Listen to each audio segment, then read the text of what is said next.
Wrapping up a busy week here at the International Space Station Flight Control Room, where Flight Director Royce Renfrew is leading the Orbit 2 team of Space Station flight controllers. They're watching over the space station systems while the crew, now newly expanded from 6 members, take some well-deserved rest after a long day yesterday.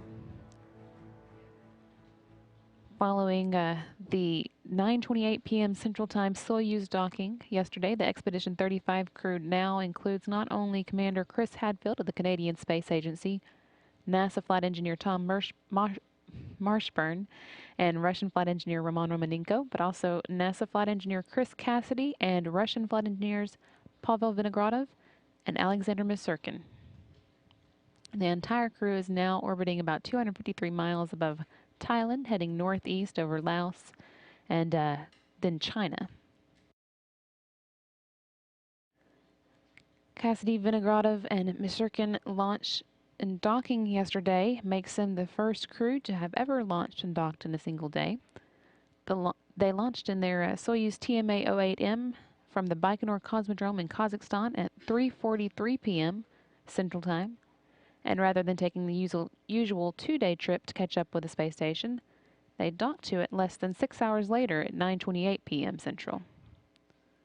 By 11:35 p.m., the two crews had opened hatches between their vehicles, and Hadfield, Marshburn, and Romanenko were welcoming their new crewmates.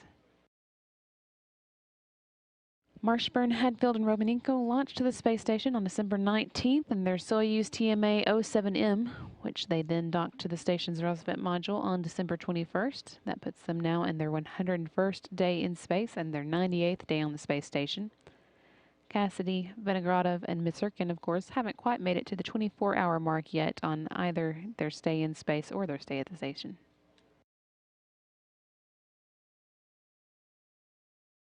Yesterday's Soyuz arrival capped off an especially busy week on board the space station.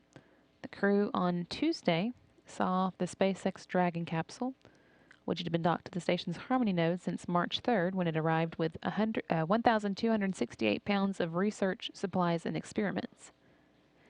It was released from the station at 5:56 a.m. Central Time on Tuesday and then sent back to Earth with 2,668 pounds of science samples and supplies to return to researchers here on the ground. It splashed down safely in the Pacific Ocean and has already made it back to land.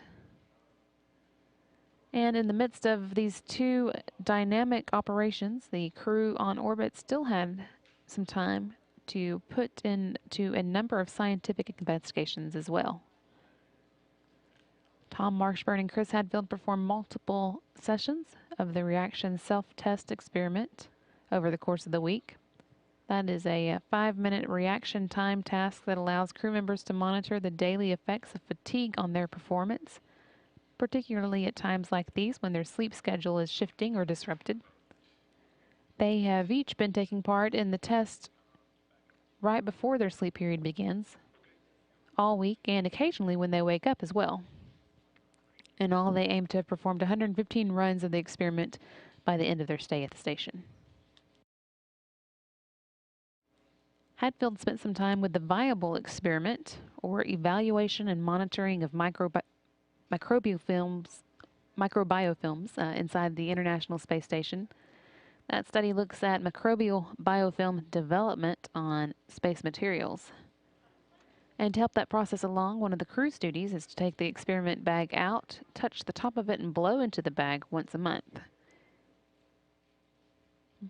Hadfield also worked on Monday with the BCAT experiment, or the binary colloidal alloy test, which studies the effects of phase separation on crystal growth. And on Wednesday, he spent some time setting up the new ISERV experiment. That stands for ISS Surveyor Environmental Research and Visualization System. That's an automated system designed to acquire images of the Earth's surface from the space station, both as a way to gain experience and expertise in automated photography from the station and to provide useful images for disaster monitoring and assessment, as well as environmental decision making. Tom Marshburn spent a good deal of his time on Wednesday participating in the energy experiment, which is aimed at measuring how much food is needed for astronauts during long-term space missions.